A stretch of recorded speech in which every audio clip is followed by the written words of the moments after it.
오늘 본문은 누가복음 18장 15절에서 17절 말씀입니다.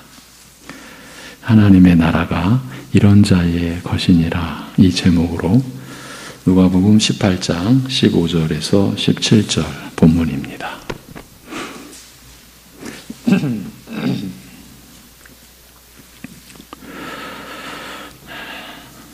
제가 15, 16절 봉독하면 17절은 합독하시겠습니다. 사람들이 예수께서 만져주심을 바라고 자기 어린 아기를 데리고 오매 제자들이 보고 꾸짖거늘 예수께서 그 어린 아이들을 불러 가까이 하시고 이르시되 어린 아이들이 내게 오는 것을 용납하고 금하지 말라. 하나님의 나라가 이런 자의 것이니라. 내가 진실로 너희에게 이르노니 누구든지 하나님의 나라를 어린아이와 같이 받아들이지 않는 자는 결단코 거기 들어가지 못하리라 하시니라. 아멘. 예. 지난주 말씀에서는 하나님께서 우리를 의롭다고 여겨주시는 중요한 일에 대하여 말씀드렸습니다. 우리가 하나님께로부터 받는 말씀의 그야말로 핵심 내용이었죠. 하나님께서 우리를 의롭다고 인정하시는 것은 우리의 영적 생사와 관계된 중요한 문제입니다. 이렇게도 표현할 수 있습니다. 영원한 사활이 걸린 문제다. 이 영원한 사활, 이 표현은 로이드 존스 목사님께서 많이 언급하신 그런 표현입니다.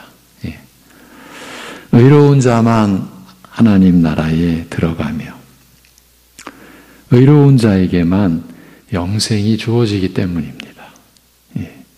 그래서 하나님께서 우리를 의롭다고 인정하시는 것이 우리의 영적 생사와 관계된 중요한 결정적 문제라는 것이죠. 그러면 사람은 어떻게 이러한 의에 이르게 되는가? 의로운 자만 하나님 나라에 들어가고 의로운 자에게만 영생이 주어진다고 하시는데, 그러면 사람은 어떻게 의에 이르게 되는가? 즉 하나님께서 어떤 사람을 의롭다고 하시는가? 신자로서, 그러니까 초신자의 단계를 벗어나서 하나님을 섬기고 예배하며 살아가는 우리 믿는 자들이 이 점에서만큼은 분명해야죠. 헷갈리면 안 되죠. 이 점에 분명해야 우리가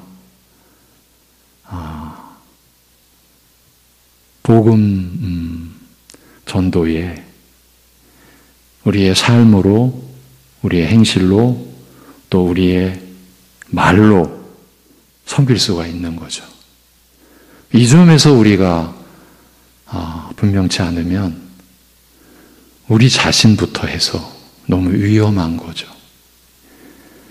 우리의 상식적인 기대와는 달리 하나님 앞에서 자기의 의로움과 경건을 자랑하여 감사하던 바리새인, 자랑하며 감사까지 했어요. 하나님 앞에서 토색질이나 불의한 일이나 간음을 행하지 아니하였으며 일회에 2번씩 금식하고 모든 소유의 11조를 드리는 것을 자랑하던 바리새인을 하나님께서는 의롭다고 하지 않으셨습니다.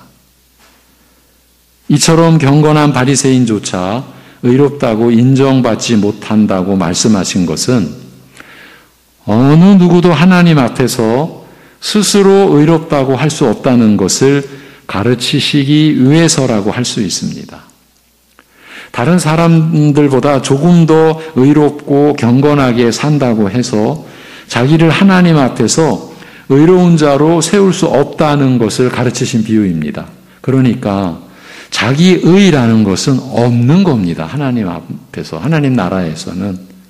그런데 사람이 그저 붙들고 있는 것뿐이죠. 없어요. 예.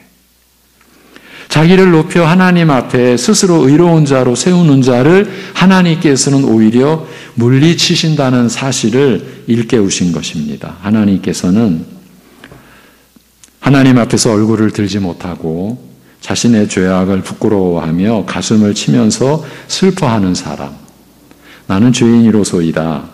나는 불의한 죄인입니다. 나에게는 의가 없습니다라고 자신을 부인하는 세리를 의롭다고, 하나님께서는 이 사람을 의롭다고 하셨습니다. 자기의 죄된 모습을 정직하게 인정하고 오직 하나님의 긍휼을 바라는 세리를, 나를 용서하소서라고 은혜를 구하는 세리를 의롭다고 하셨습니다. 그래서 천국 곧 하나님의 나라는 죄인이 긍휼을 바라는, 오직 하나님의 긍휼을 바라는 믿음으로 얻는 나라라는 것을 우리가 붙들고 살아야 합니다. 하나님께서 세리를 의롭다고 하신 이 의는 매우 특별한 의입니다. 우선 스스로 자신을 죄인이라 불의한 사람이라 내게는 의가 없다고 말하는 사람을 의롭다고 하신 것이므로 상식과 어긋난다고 할 수 있습니다. 죄인이라는 말은 의인이 아니라는 말인데 의인이 아닌 자를 의롭다고 하셨으니 상식뿐 아니라 원칙에도 어긋난 일로 볼 수밖에 없는 것입니다. 그럼에도 불구하고 이처럼 불의한 자가 하나님 앞에서 의롭다고 인정받게 된 것은 그가 하나님께 자기를 불쌍히 여겨 용서해달라고 긍휼을 구하였기 때문입니다. 죄인이 의인으로 변할 수 있었던 것은 바로 죄인을 용서해 주시는 이 하나님의 긍휼, 곧 사죄의 은혜 때문이었습니다. 세리가 얻은 의인은, 이 특별한 의인은 하나님의 긍휼의 의, 하나님의 긍휼로 주어진 의, 은혜의 의였던 것입니다. 그러니까 긍휼의 의입니다. 은혜의 의입니다. 이 의에 우리 쪽에서, 사람 쪽에서 뭘 갖다가 붙여서는 안 되는 거예요. 그럼 성립이 안 되는 거예요. 왜냐하면 긍휼이 깨져버리니까. 은혜가 부서져 버리는 거죠. 쉽게 말하면. 오직 긍휼의 의, 하나님의 은혜의 의였던 것입니다. 나를 불의한 죄인으로 정죄하던 모든 죄를 용서해 주심으로써, 내 죄를 정결하게 씻어주심으로써 하나님 앞에서 죄 없는 사람으로 설 수 있게 하신 것입니다. 하나님이 이렇게 하신 것입니다. 이 맥락에서 이처럼 불의한 자가 하나님 앞에서 의롭다고 인정받게 된 것은 그 세리, 그가 하나님께 자기를 불쌍히 여겨 용서해달라고 긍휼을 구하였기 때문이라고 하는 이 말씀드린 내용을 잘 이해하셔야 합니다.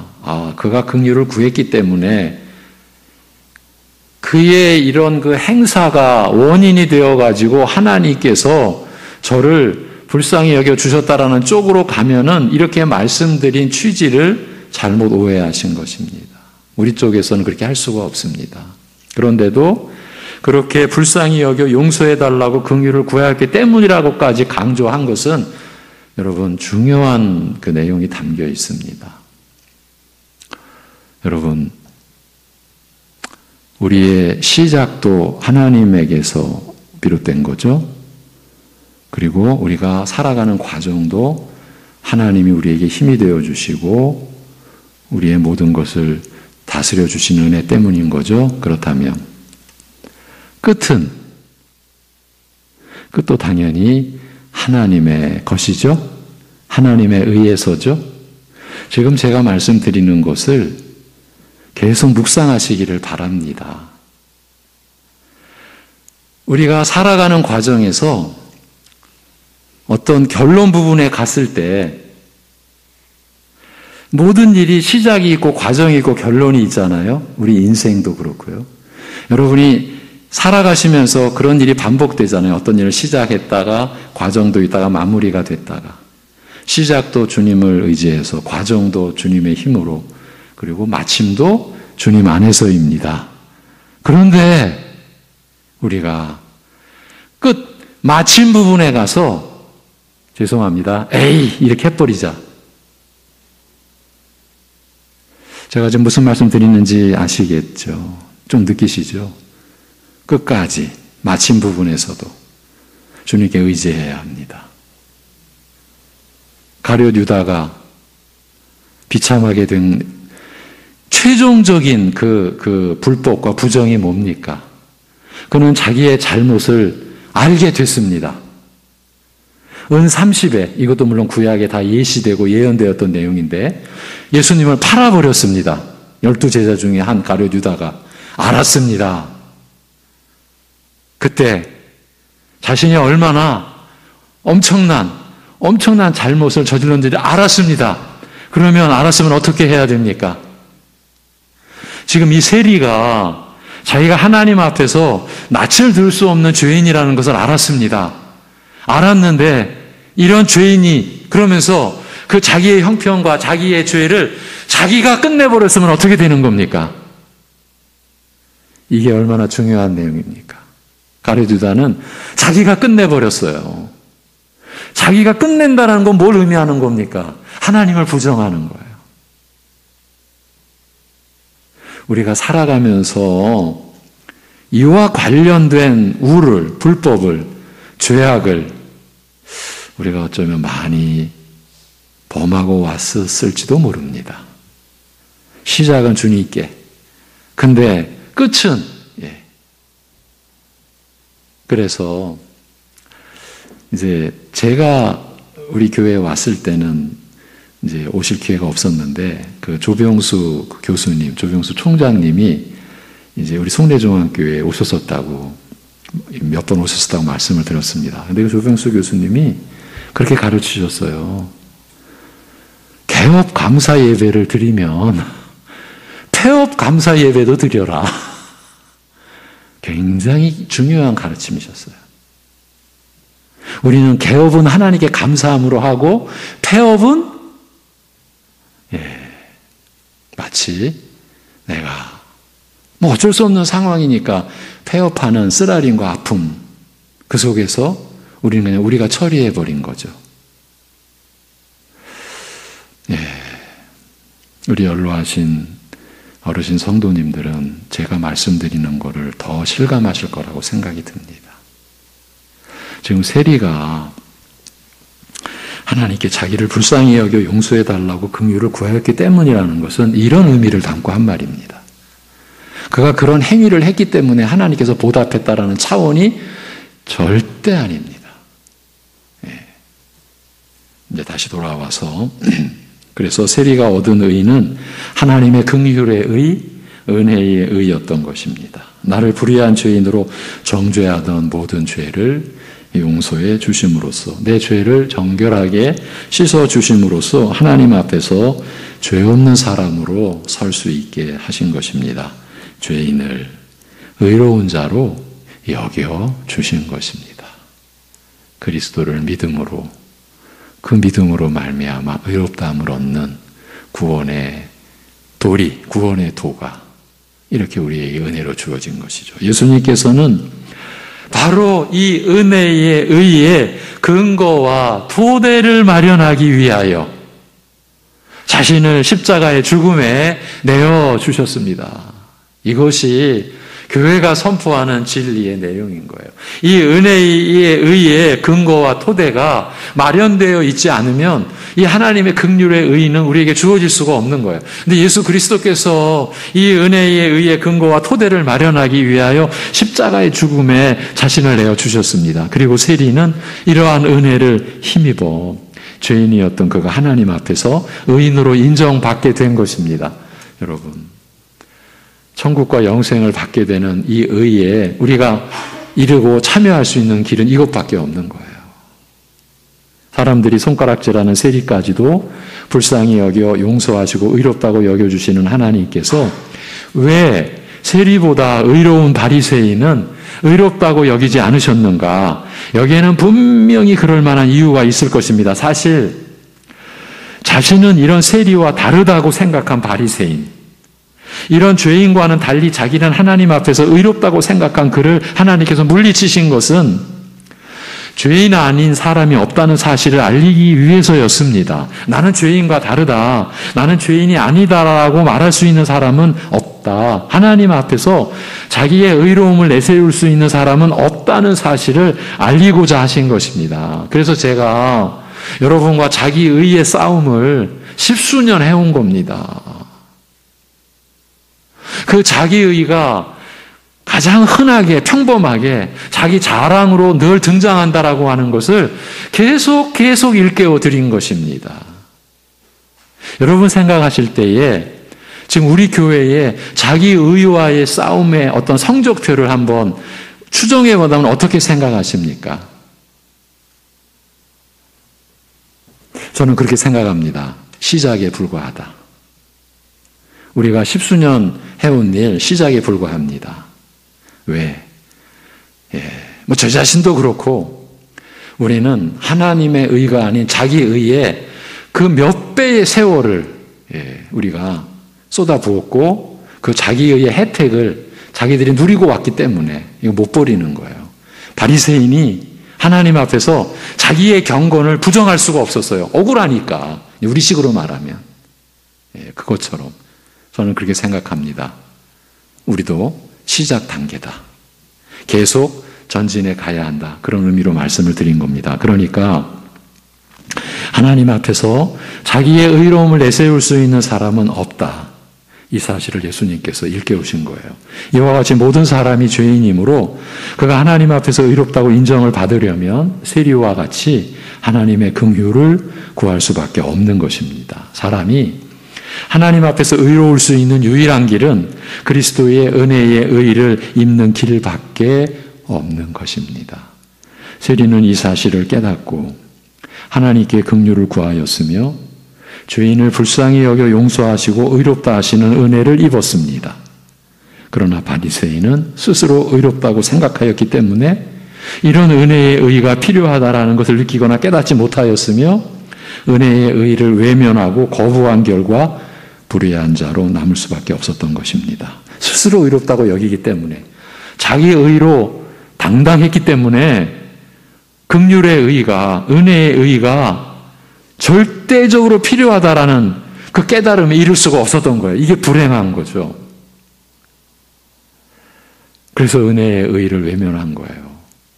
지금 여러분, 우리는 누가복음을 통해서 이 진리를 받고 있잖아요.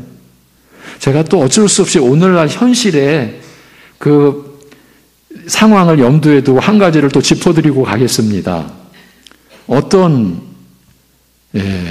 지도자가 바울의 교리와 예수님의 복음을 구분하고 있습니다.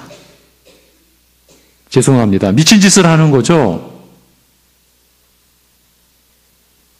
바울의 교리가, 바울의 서신서 속에서 교회에 가르쳐진 그 생명의 교리가 이 복음서의 말씀과 구분이 된다라는 거예요. 그러면서 왜 바울을 쫓느냐? 예수님을 쫓아야지. 근데 우리가 지금 의롭다함을 얻는 길, 바울이 로마서 3장, 4장, 5장, 6장, 1, 2, 3장을 바탕으로 해서 인간의 전적인 타락을 서술해 놓고 오직 믿음으로만이 의롭다함을 받는다라는 지금 누가복음에서 우리가 받고 있는 그 말씀을 선포했는데 오늘날 또 어떤 정신 나간 지도자가, 죄송합니다, 제가 이렇게 험하게 표현해서 정말 그러고 싶습니다. 왜? 너무나 엄청난 사람들을 불법의 구렁텅이로 빠뜨리고 있으니까, 전국을 지금 막 영향권에 두려고 그런 짓을 하고 있으니까 같은 말씀의 일꾼으로서 사실은 이렇게까지 말씀을 안 드릴 수가 없는 거죠. 그러면서 예수님의 그 말씀만이 복음이다 이런 식으로 하면서 그 비유를 자기가 전하고자 하는 내용대로 변질시키는 겁니다. 여러분, 그런 소리에 여러분의 귀와 여러분의 마음을 조금이라도 내주시면 안 됩니다.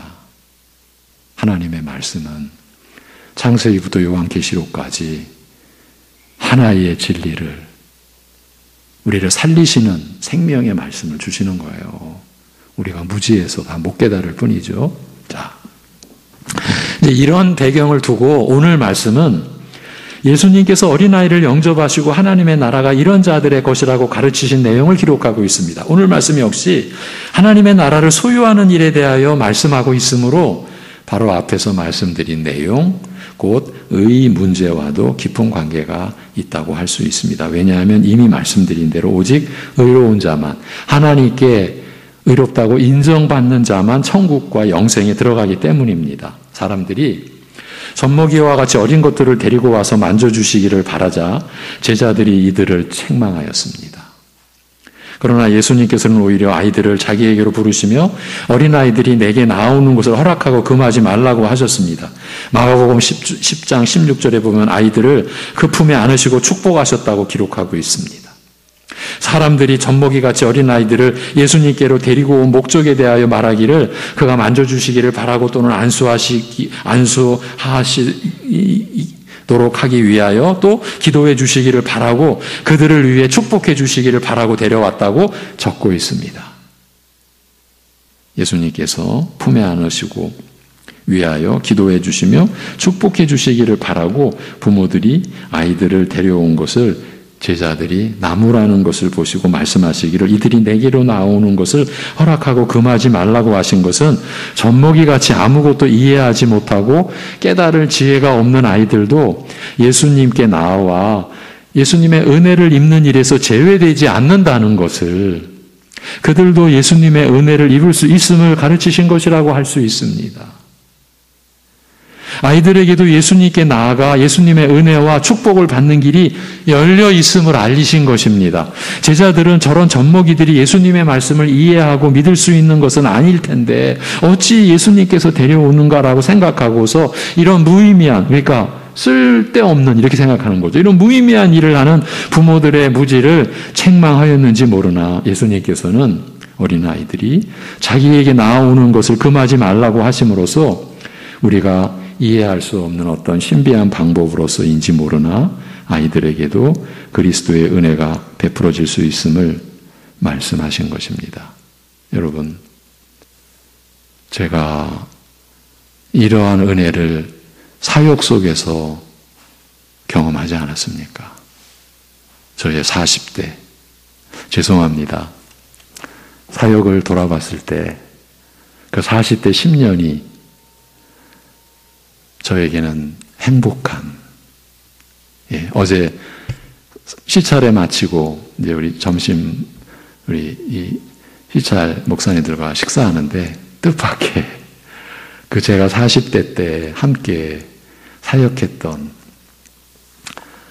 그분은 통합층 목사님인데 본인도 심한 장애를 가지시고 그러나 통합 측에서는 너무나 많이 알려진 그 장애인 지체 사역자 목사님이 전화를 주신 거예요. 우리 교회도 한번 오셨었어요. 깜짝 놀랐죠. 그 정신지체 장애우들과의 예배, 대부분 말을 못합니다. 말을 하더라도 우리와 같은 표현을 못합니다. 근데 저는 그들과 이렇게 예배를 드리고 말씀을 전하면서, 그러니까 뭐 어떤 때는 60명, 70명, 80명, 90명, 어떤 때는 학교까지 합치면은 150명, 그런 아이들과 예배를 드릴 때 제가 전율을 느낀 적이 여러 번 있었습니다. 어떤 전율이겠습니까? 이들이 하나님의 말씀을 듣는구나. 놀랍습니다. 잊지 못한 한 자매님은, 물론 제 딸 같은데 제가 자매님이라고 하는 것은 지금 하나님 품 안에 있기 때문입니다. 은혜라고 하는 자매였는데, 본향에 대해서, 천국 영원한 본향에 대해서 제가 그 친구들하고 설교, 여러 가지를 준비해가지고 설교를 하죠. 단 5분 정도 하는데, 놀랍게도 그 은혜라는 자매가 이제 앉아있는 친구는 3분의 한 2 정도 되고 3분의 1은 돌아다니는 거예요. 막 강대상에도 올라오고. 그래도 기본적인 예의는 지켜줍니다. 마이크는 손 안 댑니다. 그 은혜 자매가 손가락으로 하늘을 가리키고 제 앞에서 왔다 갔다 하는 거예요. 그리고 2주 만에 하나님의 부름을 받았습니다. 뇌에 상당한 어려움이 있었던 자매였어요. 뇌가 함몰된 그런 상태였거든요. 근데 그렇게 그러고 있다가 2주 후에 제가 그 자매의 장례식을 섬기면서 저는 그 장면을 제가 주일 예배 설교하면서 그 은혜 자매가 본향을 가리키고 있는 그 모습을 제가 어떻게 잊겠습니까? 1년에 한 번 추모 예배를 드립니다. 선생님들이 놀랍니다. 추모 예배 들어올 때 추모라는 이 말을 이 친구들은 이해를 못합니다. 근데 1년에 한 번 추모 예배에 들어올 때 얼마나 정숙한지 모릅니다. 저희들이 예배 시작하기 전에 놀래. 선생님들 중에는 교회 안 다니는 분들이 있습니다. 그분들 뭔가를 느끼는 거예요. 저는 지금 우리가 나누는 이 말씀에서 그렇게 체득한 부분이 있습니다. 그래서 우리 어린 유치부 예배가 여러분 소중한 거예요. 이제 좀 더 규모가 큰 교회에서는 영아부 예배까지 있어요. 그러니까 갓 태어난 어린 아이들을 섬기는 예배도 있어요. 중요한 거예요, 이게. 자, 그러면 그러나 예수님께서 어린 아이들이 예수님에게 나아오는 것을 허락하고 금하지 말라고 하셨을 때 단순히 젖먹이들도 예수님께서 베푸시는 은혜의 대상에서 제외되지 않는다. 그들도 은혜를 입을 수 있다는 사실만을 가르치신 것이 아니라 실은 더 깊은 의도를 가지고 계셨습니다. 바로 이 어린아이들의 이를 빌어 천국의 깊은 비밀을 알리고자 하셨기 때문입니다. 오늘 이 누가복음 18장 15절부터 17절 이 짧은 세 구절에 담긴 의미가 정말 큽니다. 예수님의 의도가 있으셨어요. 어린아이들이 그리스도께 나아오는 것을 금하지 말라고 하신 것은 천국이 이런 자들의 것임을 일깨우고자 하신 것입니다. 천국에 들어가는 자와 어린아이 사이에는 어떤 닮은 점이 있다. 하나님 나라에 들어가는 자는 어떤 면에서 어린아이와 같다는 사실을 따라서 어린아이와 같은 자들이야말로 하나님의 나라를 소유할 수 있다는 사실을 일깨우고자 하신 말씀인 것입니다. 그러면 천국이 어린아이와 같은 자들의 것이라는 말씀의 뜻은 무엇인가? 이게 사실 또 간단치 않습니다. 어떤 사람들은 하나님의 나라를 소유하기 위해서는 우리가 갓 태어난 어린아기와 같지 않으면 안 된다. 즉 이들과 같이 다시 태어나지 않으면 안 된다는 것을 뜻하는 말씀이라고 그렇게 생각합니다. 우리는 다 의가 없는 죄인이요 영적으로 죽은 자요 심판과 저주 아래 있는 자이므로 이 젖먹이들과 같이 우리가 영적으로 다시 태어나지 않으면 안 된다. 즉 중생의 필요성을 일깨우는 말씀이라 그렇게 생각하는 거예요. 중생의 필요성을 강조하는 말씀이다. 이렇게요. 또 젖먹이와 같이 아무것도 이해하지 못하는 아이들도 그리스도께 나아가 그 은혜를 입을 수 있는 것은 이와 같이 천국을 소유하게 되는 것이 성령으로 말미암은 신비한 사람으로서는 이해하거나 파악할 수 없는 영적 중생으로부터 시작하기 때문이라고 말하기도 합니다. 천국은 어린아이와 같은 자들의 것이라는 말씀 속에 이런 깊은 뜻이 함축되어 있는지 사실 우리로서는 또 저로서는 확실하게 말씀드리기 어렵습니다. 그렇지만 이런 해석의 가능성이 완전히 배제되는 것은 아니라고 보는 게 적절할 것 같습니다. 왜냐하면 어린아이와 같이 천국을 영접하여 한다라는 것은 심적 자세, 그러니까 영적 자세 외에도 천국을 받게 되는 형식을 가리키는 것일 수 있기 때문입니다. 즉 중생의 형식으로만 천국을 얻게 되며 이 사실을 인식하고 천국을 사모하여야 한다는 뜻으로 해석하는 것이 불가능하지는 않은 것입니다. 어쩌면 예수님께서 이런 의미까지 포함해서 말씀하셨는지 모릅니다. 다만 예수님께서 이어 이 말씀의 뜻을 설명하시기를 어린아이와 같이 하나님의 나라를 영접하지 않는 자는 결코 천국에 들어가지 못하리라고 하신 말씀으로 미루어 보아 예수님께서는 오히려 하나님의 나라를 영접하는 우리의 자세가, 우리의 중심이 어린아이와 같아야 한다는 뜻으로 하신 말씀으로 보입니다.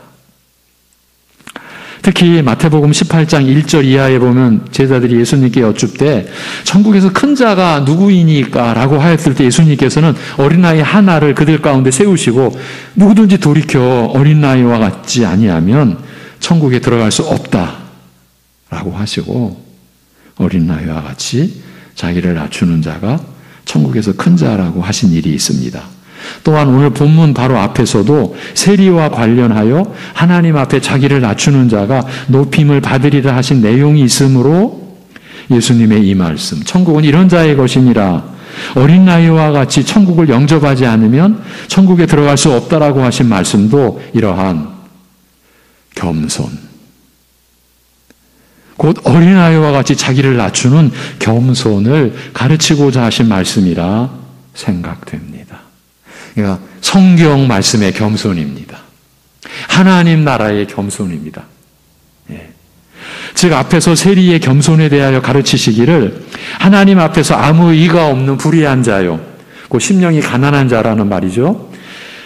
아무 의가 없는 불의한 자요, 죄인임을 고백하고 하나님의 긍휼, 용서의 사랑, 그리스도의 은혜의 의를 구하는 자세라고 하셨는데 오늘 본문 말씀에서는 어린아이를 통하여 하나님 앞에서 죄인이 가져야 할 겸손의 또 다른 면을 말씀하고자 하신 것이라고 할 수 있습니다. 즉 하나님께 나아가는 자세, 하나님의 은혜를 입기 위해 나아가는 자세는 어린아이의 자세여야 한다는 것을 가르치신 것입니다. 이제 그러면 어린아이와 같이 겸손한 자세, 자기를 낮추는 자세라는 것은 어떤 자세를 말하는 것입니까? 어린아이는 우선 자기를 내세우지 않습니다.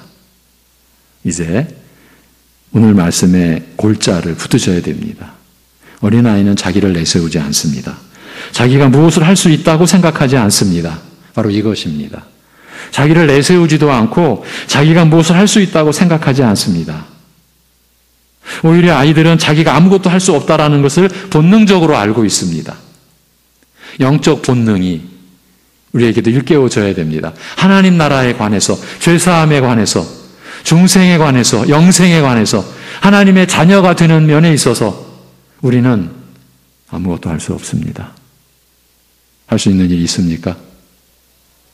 우리는 아무것도 할 수 없다라는 것을 본능적으로 느끼는 그런 중심이 필요합니다. 지금 어린아이들이 그렇습니다. 그래서 다른 사람의 도움, 특히 부모의 도움이 없으면 살 수 없다라는 것을 아는 것입니다. 그래서 필요한 것이 있으면 울어 보채면서 달라고만 하는 것입니다. 무조건 부모에게 달라고 떼를 쓰는 이런 태도 이면에는 부모에 대한 신뢰, 부모가 나의 필요를 채워주리라는 그 기대가 있습니다. 아이들이 서로 다툴 때 흔히 자기가 힘센 것을 뽐내기보다는 오히려 자기 아버지가 힘센 것을 자랑하는 것은 어린아이의 이러한 생각을 무의식 중에 드러내는 것이라고 할 수 있습니다. 그는 무엇이든지 부모에게 바라고 부모를 의지합니다. 바로 이것입니다. 그는 부모를 떠나서는 살 수 없다라는 것을 본능적으로 느낍니다. 그래서 부모가 보이지 않으면 그 순간부터 울면서 찾아다니는 것입니다. 제가 이런 표현 했었지 않습니까? 어린아이는 놀면서도 엄마를 붙들고 있다. 놀면서도 엄마를 확인하는 겁니다. 자기 눈에 보여야 됩니다. 그렇게 놀지 않습니까?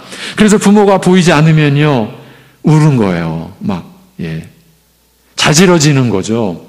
자기 존재가 철저히 부모에게 의존하고 있다는 것을 알기 때문입니다. 이 의존성, 이것이 지금 천국이 이런 자의 것이니라 어린아이를 세우신 예수님의 가르침의 중요한 의도, 목적 이겁니다. 따라서 그는 무슨 필요한 것이 있으면 자기가 스스로 마련할 생각은 하지 않고 무조건 부모에게 달라고 조릅니다. 부모는 나의 모든 필요를 채울 수 있다. 필요한 것이면 무엇이든지 해줄 수 있는 능력이 있다고 생각하며 아무 의심 없이 무조건적이며 맹목적인 신뢰를 가지고 부모에게 달라고 요청합니다. 이걸 지금 우리에게 제시한 겁니다. 그리고 부모가 필요한 것을 주면 스스럼 없이 아무 부담 없이 전혀 주저하지 않고 고맙습니다라는 말 한마디로 받습니다. 이것은 아이가 철이 없어서라기보다 그만큼 부모를 신뢰하기 때문입니다. 부모가 나를 사랑한다라는 것을 확신하기 때문에 내가 필요로 하는 것은 무엇이든지 줄 것을 조금도 의심하지 않는 것입니다. 바로 이것입니다. 어린아이와 같지 아니하면 천국에 들어갈 수 없다 하신 말씀이, 천국이 이런 자의 것이라고 하신 말씀이 우리가 하나님 앞에 나아가는 자세가 이래야 된다.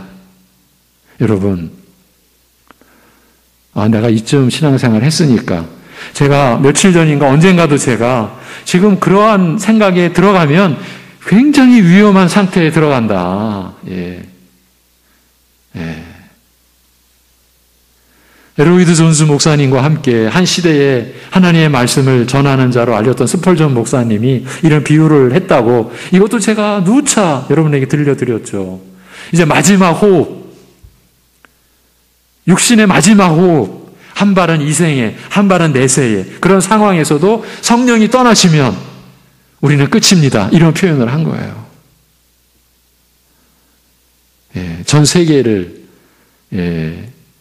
그 말씀을 전하는 것으로 영향을 줬던 그 설교자 목사님이 이런 비유를 쓰셨어요. 성령이 떠나시면 끝이다라는 얘기는 뭡니까? 오늘 지금 어린아이들이 자기는 아무것도 할 수 없다. 자기를 내세울 수 없다. 내세우지 않는다. 자기는 아무것도 할 수 없다. 곧 자기는 아무것도 아니다. 바울 사도가 지금 새벽 예배의 주제입니다. 고린도 교회 안에 이 은혜의 근거를 사람에게 두는 일이 일어나고 마는 겁니다. 교회 안에서 사람이 사람을 따르는 일이 이렇게 무서운 일입니다. 그리스도만이 우리의 은혜의 근거인데 사람을 쫓는다, 사람에게 속해 있다, 사람에게 근거를 두는 겁니다. 그래서 그것을 파헤치기 위하여 아볼로 파라, 바울 파라, 나는 바울에게 속했다, 아볼로에게 속했다. 그때 이렇게 말합니다. 물 주는 이, 나는 심었고 아볼로는 물을 주었다. 그런데 물 주는 이나 심는 이나 물 주는 이나 아무것도 아니다. 지금 이 얘기입니다. 사역자도 아무것도 아니다. 왜? 자라나게 하시는 이는 하나님 뿐이시니까 심었습니다. 안 자라나면요. 지금 우리 집에 여러 개의 화분 중에 하나가 이게 산지 죽었는지 분별이 안 돼요. 그래서 겨울에도 좀 보호했고 지금 이제 계속 물도 주며 살피면서 제발 살아나기를 말씀을 배우는 거죠. 그러면서 자라나게 하시지 않으면 끝이에요. 심었는데 안 자라나면, 물을 줬는데 안 자라나면 아무것도 아닌 거죠. 바울 사도가 자기를 숭상하고 나오는 교인들에게, 아볼로를 쫓고 있는 교인들에게 우리는 아무것도 아니다. 여러분 생각해 보십시오. 오늘날 교회 안에서 목회자가 아무것도 아니다라고 하는 말을 하면 아멘 하겠습니까? 이단이라고까지 말하지 않을까 싶습니다. 성경에 나와 있는데, 여러분,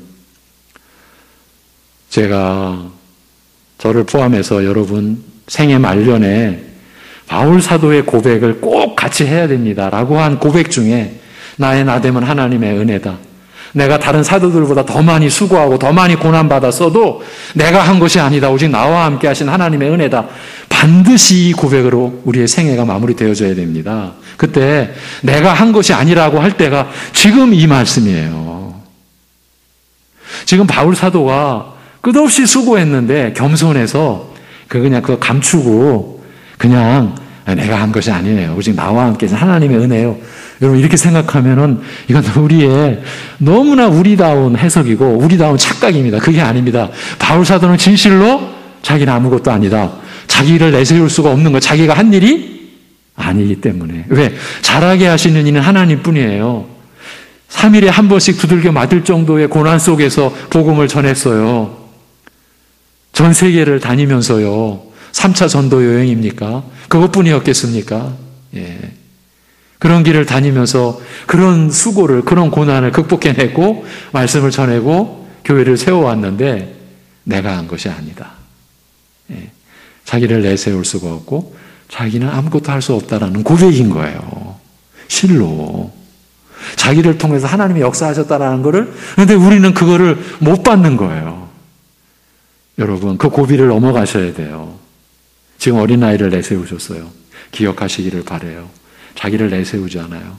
자기가 아무것도 할 수 없다는 것을 알아요. 이 자세가 끝까지 가야 되는 거예요. 우리 인생 육신의 생애를 마치고 이제 영원한 나라로 들어가는 그런 때, 그 시점에서도 똑같이 바울 사도와 같이 나의 나됨이 하나님의 오직 은혜라. 내가 다른 성도보다 더 많이 내가 무슨 수고했고 그 수고를 위해서 고난을 받았어도 오직 나와 함께 하신 하나님의 은혜다. 왜? 내가 한 것이 아니니까. 자기가 다 했는데 그걸 그냥 감추고 그냥 겸손히 말하는 게 아니라 실제로 나는 아무것도 아닙니다. 난 아무것도 할 수 없었던 존재입니다. 여러분 이렇게 되시기를 바랍니다. 진정으로. 예. 뭐 저도 두말할 나위가 없고요. 이렇게 가야 됩니다. 이제 말씀을 마무리하겠습니다. 예수님께서 어린 나이의 겸손을 통하여 우리에게 가르치시고자 하시는 것은 바로 이런 신뢰와 믿음의 자세인 것입니다. 우리가 하나님 앞에서 아무 의가 없는 죄인으로 발견될 때 나로서는 어쩔 수 없는 절망적 처지에 있음을 발견할 때 여러분 그걸 느꼈을 때 여러분 스스로 처리하시면 안 됩니다. 야 그냥 이대로 절망 속에 끝내자. 그러시면 안 됩니다. 그러면 가룟 유다의 길을 가는 거예요.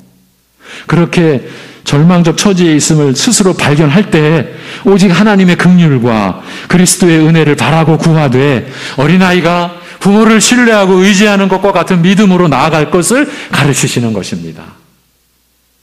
이때 우리의 의지가 작동을 하는 거예요. 성령께서 그 의지를 붙들어 주신 거죠. 내가 끝내면 안 됩니다, 여러분. 그러면 우리는 하나님을 절대적으로 대적하는 거예요.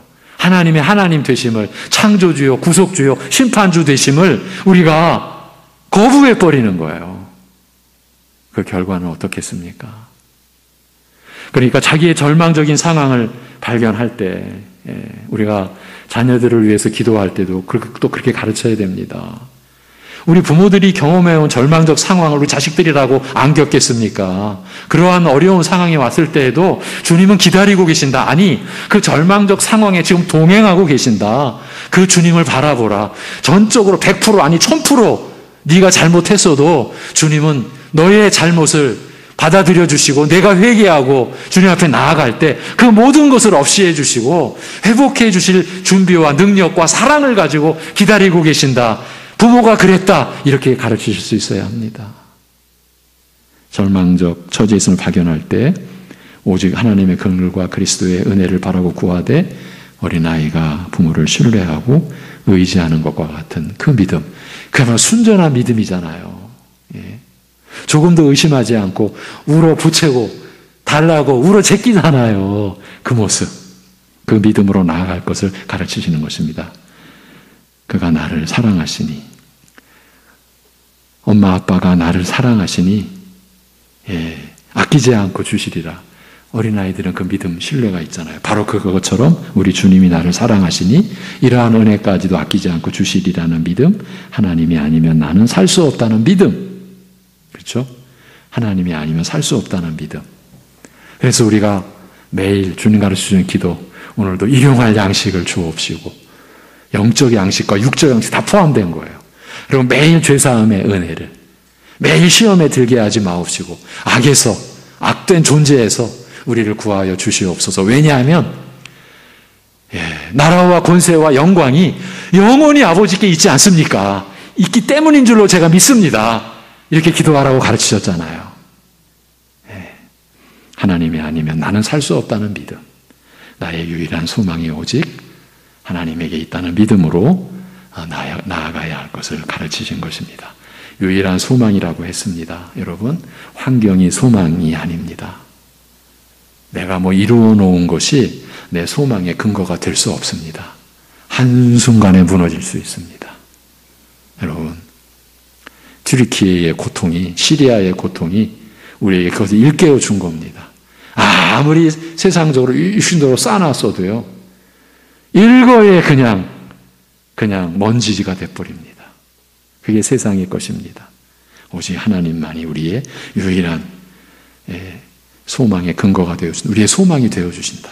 그 믿음으로 나가야 할 것을 가르치신 것입니다. 천국은 이런 자의 것이니라. 그 이런 자는 어린아이입니다. 하나님 아버지, 오늘도 생명의 말씀으로, 진리의 말씀으로 우리를 세워주시고 우리를 가르쳐주시고 우리를 또 일깨워 주심을 감사합니다.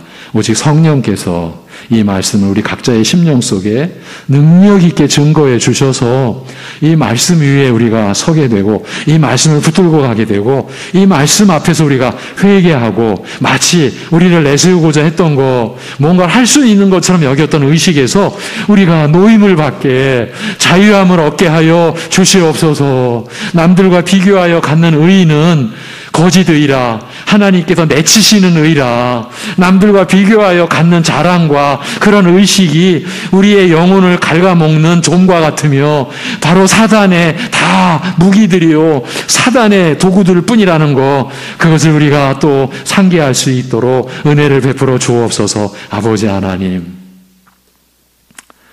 이러한 믿음으로 가는 우리 성도들 가정마다 오직 하나님께만 아뢰어야 하고 아뢰 수밖에 없는 그런 아픔과 그런 쓰라림과 그런 고통이 있습니다. 아버지 하나님, 우리의 진리와의 영적 선한 싸움과 우리 성도들이 겪는 이런 아픔이 우리가 겪는 우리 모든 교회의 아픔이오니 주여 우리를 긍휼히 여겨주시고 그런 아픔과 고통 속에서 우리를 붙잡아 주시고 우리를 인도하여 주시옵소서. 하나님께만 소망을 두고 하나님 없이는 살 수 없음을 그런 믿음으로 우리가 하나님 앞에 나아가는 우리 모두 되게 인도하여 주시옵소서. 우리 주 예수 그리스도의 이름으로 기도하옵나이다. 아멘.